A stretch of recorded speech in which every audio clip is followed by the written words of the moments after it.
Hi అండి.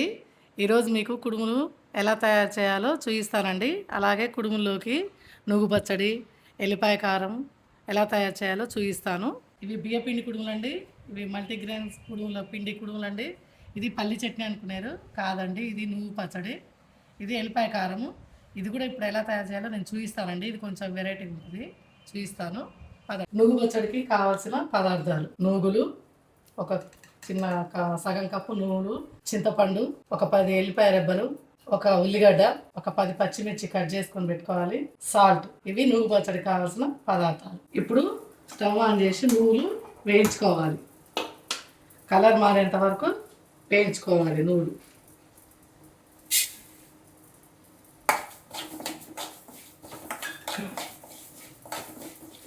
Colour మారాలన్నమాట, చిటపటాలంటాయి అని colour మారుతుంది. వీటిని ఇలా గోధుమ రంగు వచ్చే వరకు వేయించుకోవాలి మనం. ఇవి బాగా మంచిగా వేగినాయండి. ఇప్పుడు ఇవి మనం ఒక గిన్నెలోకి తీసుకొని చల్లారనివ్వాలి.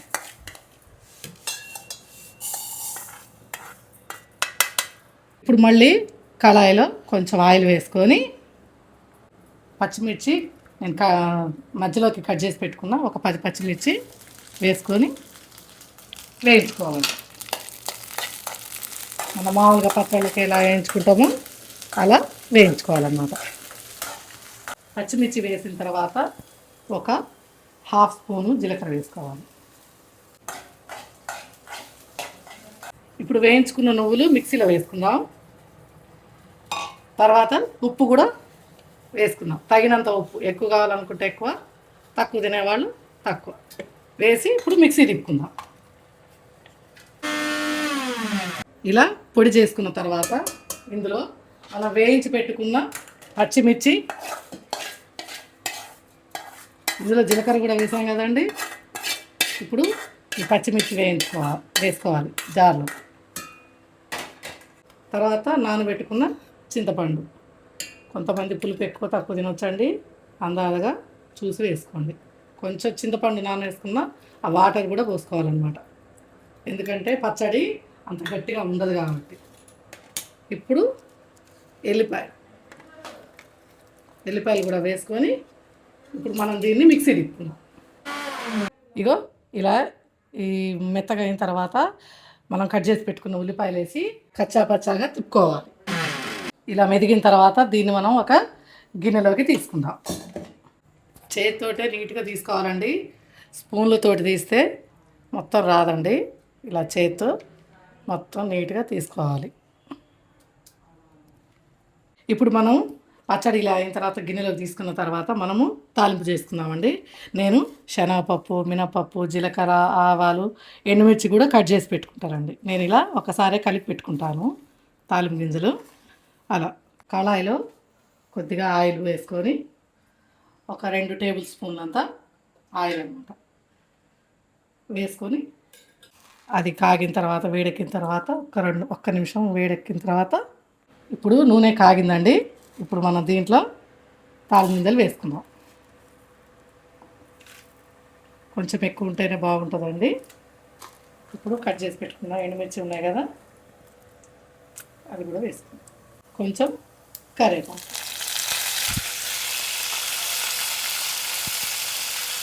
కొంచెం పసుపు, కొంచెం ఇంగువ కూడా చాలా ముఖ్యమండి. తాలింపులో టేస్ట్ బాగుంటుంది, ఆరోగ్యానికి కూడా చాలా మంచిది అనమాట.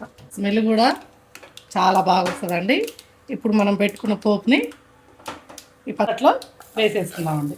పోపు ఎప్పుడైనా ఇలా ఈ రంగులోకి రావాలండి, అప్పుడే వేగినట్టు. టేస్ట్ కూడా బాగుంటుంది. పచ్చి పచ్చిగా ఉంటే టేస్ట్ బాగోదండి.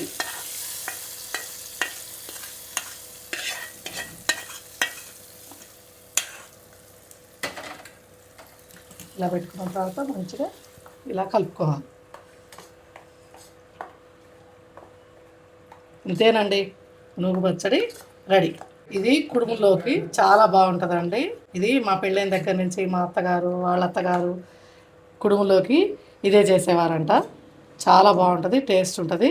ట్రై చేయండి మీరు కూడా ఒకసారి. నెక్స్ట్ మనం కుడుములు తయారు చేద్దామండి. కుడుములకు కావాల్సిన పదార్థాలు: నేను ఇక్కడ 2 రకాల కుడుములు చేస్తున్నా. ఒకటి బియ్యపిండి, ఇంకొకటి మల్టీగ్రెయిన్స్ అనమాట. అంటే నేను రాగులు, జొన్నలు, గోధుమలు కలిపి పట్టించిన పిండి అనమాట. ఇదొకటి.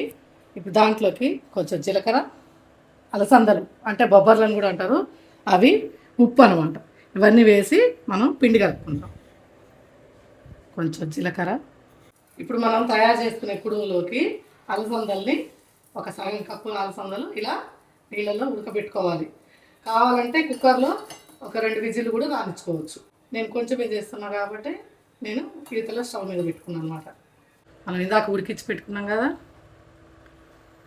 ఇవి మరిన్ని వేసుకోవాలండి. పంట కిందికి తగులుతుంటే చాలా బాగుంటుంది. ఇవి ముఖ్యంగా అనమాట, మర్చిపోకుండా వేసుకోవాలి ఇవి. ఇప్పుడు తగినంత ఉప్పు. ఈ మల్టీగ్రెయిన్స్ పిండికి మాత్రం సాల్ట్ కొంచెం తక్కువ పడుతుందండి. ఇప్పుడు ఇలా మనం అన్నీ కలుపుకోవాలన్నమాట, మిక్స్ చేసుకోవాలి రెండు కూడా. ఇప్పుడు మనం ఇందులో తగినంత వాటర్ పోసి మనము బియ్యపు రొట్టె, జొన్న రొట్టెకి ఎలా కలుపుకుంటామో పిండి అలాగే అన్నమాట, అలాగే కలుపుకోవాలి. గట్టిగా ఉందనుకోండి కొంచెం కొంచెం చూసి కొంచెం కొంచెం వాటర్ పోసుకొని కలుపుకోవాలన్నమాట. పిండిని ఇలా బాగా కలపాలి 1 నిమిషం పాటు. అప్పుడు మనకి స్మూత్గా వస్తాయి అన్నమాట కుడుములు. ఇగో ఇప్పుడు ఇలా ఇలా ఉండాలన్నమాట, కలిపితే ఇలా ఉంటే సరిపోతుంది. ఇలా ఇప్పుడు చూడండి, చేతికి కూడా అంటట్లేదు అనమాట. ఈ క్వాంటిటీలో కలుపుకోవాలి మనం. అదేవిధంగా ఈ బియ్య పిండిని కూడా కొంచెం కొంచెం వాటర్ పోసుకుంటూ సేమ్ ఇందాక మల్టీగ్రెయిన్స్ ఎలా కలుపుకున్నామో పిండి, ఈ పిండి కూడా అలాగే కలుపుకోవాలి. కొంచెం కొంచెం వాటర్ పోసుకుంటూ ఇలా బాగా 1 నిమిషం పాటు ఇలా బాగా రాలన్నమాట. పిండిని బాగా కలపాలి. చూసారా, ఇలా కలిపిన తర్వాత చూడండి చేతికి అంటుకోవట్లేదు, ఈ స్ట్రక్చర్లో ఉంటే చాలు. ఇప్పుడు మనం పిండి కలుపుకున్నాం కదండి, అవి కుడుములు చేసి పెట్టుకోవాలి కదా. ఇడ్లీ పాత్రలోకి మనం మామూలుగా ఇడ్లీ చేసుకుంటే ఎలా వాటర్ పెట్టుకుంటామో అలా వాటర్ పెట్టుకోవాలి. అట్లా ఇడ్లీ పాత్రకు కూడా మనం లైట్గా ఆయిల్ అప్లై చేసుకోవాలి. మనం ఎన్ని ప్లేట్లు వేసుకోవాలనుకుంటే అన్ని ప్లేట్లకి ఇలా ఆయిల్ అప్లై చేసుకోవాలండి. రాసి ఇలా ప్లేట్లు ఇలా పక్కన పెట్టుకొని ఇప్పుడు మనం కలిపి పెట్టుకున్న పిండి ఉంది కదండి, మరి ఫస్ట్ మల్టీగ్రెయిన్స్ది చేద్దాం మనం. నేను కొంచెం చిన్న సైజ్ చేస్తానండి, ఎందుకంటే మాకు చిన్న చిన్నవి తినే అలవాటు. ఇవండి పాతకాలం నాటి వంట అండి ఇది. కుడుములు అంటే వినాయక చవితి రోజు మాత్రమే చేసుకునే కాదు, మనం ఇంట్లో కూడా అప్పుడప్పుడు కాదు, వారానికి ఒకసారైనా ఇవి చేసుకొని తింటే చాలా మంచిది ఆరోగ్యానికి. ఎందుకంటే వీటిని ఆవిరి మీద ఉడికిస్తాం కదా, అందుకని వీటిని ఆవిరి కుడుములు అని కూడా అంటారనమాట. మనకి వెనకటి రోజుల్లో అందరు ఇవే తినేవాళ్ళు కాబట్టి వాళ్ళు చాలా హెల్తీగా స్ట్రాంగ్గా ఉండేవాళ్ళు అనమాట. ఇప్పుడు ఇలాంటివన్నీ ఎవరు తినట్లేదండి, కానీ అందరూ ట్రై చేయండి, తినండి. ఇలా కొంచెం మందమే చేసుకోవాలండి, పలసగా చేసుకోరు. కుడుములు అంటే కొంచెం మందం చేసుకోవాలన్నమాట. ఒకవేళ మేము మందంగా లావుగా ఉంటే తినము అనుకునే వాళ్ళు సన్నగా కూడా చేసుకోవచ్చు. సేమ్ ఇలానే ఇంకొంచెం ఇగో ఇట్లా అంటే సన్నగా కూడా వస్తుంది అన్నమాట. ఇట్లా కొంచెం ఇట్లా కూడా అనుకోవచ్చు. అనుకొని సన్నగా కావాలంటే సన్నగా, లావు కావాలంటే లావుగా చేసుకోవచ్చు అనమాట. అనుకున్నాము. ఇప్పుడు బియ్యపిండి కూడా సేమ్ అలాగే అండి, అలాగే చేసుకుంటే బాగుంటుంది. బొబ్బర్లు మాత్రం అస్సలు మర్చిపోకండి, అవి తప్పనిసరి అనమాట. రుచి కూడా బాగుంటుంది అనమాట, కాబట్టి తప్పనిసరిగా వేసుకోండి. ఇలా ప్లేట్లో అన్నీ పెట్టుకున్న తర్వాత మనం ఉడికించుకోవాలన్నమాట.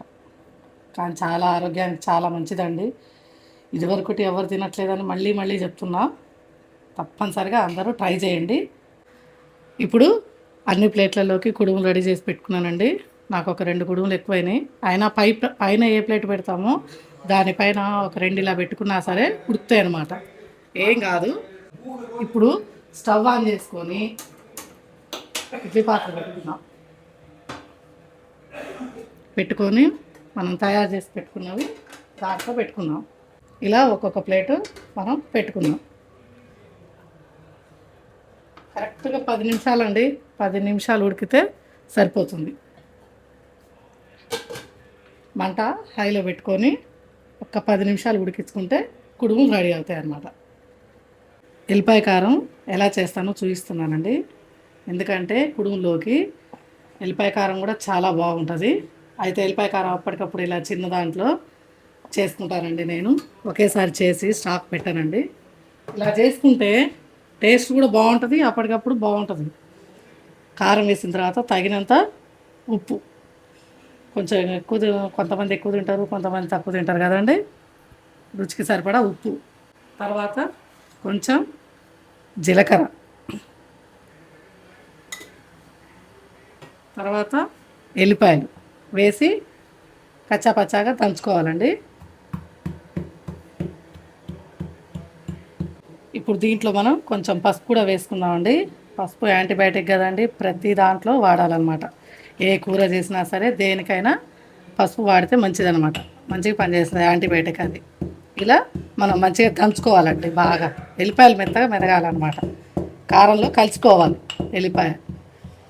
అలా మెత్తగా ఎవరికి ఇలా చిన్న చిన్న రోలు ఇంట్లో ఉంటాయి కదండి, ఎప్పటికప్పుడు చేసుకుంటే బాగుంటుంది. అయిపోయిందండి, ఇంతేనండి, సింపుల్గా ఎల్లిపాయ కారం తయారైపోయింది. చూసారా, ఇలాంటి చిన్న చిన్నవి ఉంటే తొందరగా అయిపోతుంది అనమాట. ఇలా కొంచెం ముద్దగా కావాలన్నమాట, కొంచెం ముద్దగా ఉంటేనే బాగుంటుంది. ఇంతేనండి, ఒక్క 2 నిమిషాల్లో ఎల్లిపాయ కారం రెడీ అయిపోతుంది. కుడుముల్లోకి తినే దాంట్లో పోపు అవసరం లేదండి. ఎల్లిపాయ కారానికి మనం నార్మల్గా అన్నంలో తినేదైతే పోపు పెట్టుకోవాలి, కానీ కుడుములో తినేదానికి పోపు అవసరం లేదండి. ఇది ఇప్పుడు ఎల్లిపాయ కారం రెడీ అయింది. కుడుముల్లోకి ఎల్లిపాయ కారం తినే విధానం వేరే ఉంటుందండి, అది ఎలాగో చూపిస్తాను. మనం ఎల్లిపాయ కారం చేసుకున్నాం కదండి, అది కొంచెం ఒక గిన్నెలోకి తీసుకోవాలి. ఇలా తీసుకున్న తర్వాత ఒక 3 ఎల్లిపాయలు పెద్దవి సన్నగా ఇలా కట్ చేసి పెట్టుకోవాలండి. ఇవి కూడా దీంట్లో వేసుకోవాలి. ఈ ఎల్లిపాయ పంట కిందకి వస్తే కుడుముతో పాటు బాగుంటుందండి, చాలా టేస్ట్ ఉంటుంది. అసలు చాలా ట్రై చేయండి మీరు, ఇది చాలామందికి తెలీదు. అంటే ఇలా తింటే బాగుంటుందని చాలామందికి తెలియదండి. దీంట్లో మనం కొంచెం ఆయిల్ వేసుకుందాం. దీంట్లో మనం కొంచెం, ఇది పల్లి ఆయిల్ అండి, పల్లి ఆయిల్ వేసుకుందాము. పల్లి ఆయిల్ వేసుకొని కలుపుకొని తినాలండి. ఇది ఇలా తయారు చేసుకున్న ఎల్లిపాయ కారము చపాతీలో కానీ రొట్టెలో కానీ బాగుంటుందండి. అంతేకాదు ఎగ్స్ ఉడకబెట్టి కూడా ఇలా గ్రేవీ చేసుకొని చేస్తారండి. అది కూడా ఒక వీడియో చేసి చూపిస్తానండి మీకు నేను త్వరలో. ఇది రెడీ అయినట్టు, ఇప్పుడు ఎల్లిపాయ కారం ఇది రెడీ అయిందనమాట. ఇప్పుడు 10 నిమిషాలు అయిందండి పెట్టి. ఇప్పుడు స్టవ్ ఆఫ్ చేసుకొని కుడుములు ఎలా ఉడికినాయో చూద్దామండి. చాలా బాగా ఉడికినాయండి. ఇగో చూసారా, ఇలా అంటే వస్తుంది, అంటే ఉడికినట్టు అనమాట. ఇప్పుడు మనం వీటిని ఇలా ఒక గిన్నెలోకి తీసుకోవాలండి. అన్నీ వేడిగా తిన్నా బాగుంటుంది. చాలామంది కుడుములు అంటే నెక్స్ట్ డే కూడా తింటారండి, బాగుంటుంది. సన్నగా కట్ చేసుకొని ఇందాక మనం తయారు చేసినాం కదా ఎల్లిపాయ కారం, అది పెట్టుకొని తింటారండి. తెల్లారి కూడా చాలా బాగుంటాయి. కుడుములు ఎప్పుడు మర్నాడే అంటారండి, మేము కూడా తింటామండి నెక్స్ట్ డే. మీరు కూడా ట్రై చేయండి. అలా ఇలా కుడుములు తయారు చేసుకున్న తర్వాత ఎలా తినాలంటే, ఫస్ట్ ఇలా నువ్వు పచ్చడితో అద్దుకొని, తర్వాత దాంతో ఎల్లిపాయ కారం కూడా ఇలా అద్దుకొని తినాలండి. ఇప్పటి వరకు ఈ వీడియో చూసిన వాళ్ళు లైక్ చేయడం, షేర్ చేయండి, మీ ఫ్రెండ్స్ అందరికీ షేర్ చేయండి, లైక్ చేయండి, సబ్స్క్రైబ్ చేసుకోవడం మాత్రం మర్చిపోకండి. ఇలాంటి మరిన్ని వీడియోస్ మీ ముందుకు తీసుకొస్తాను. బాయ్ అండి.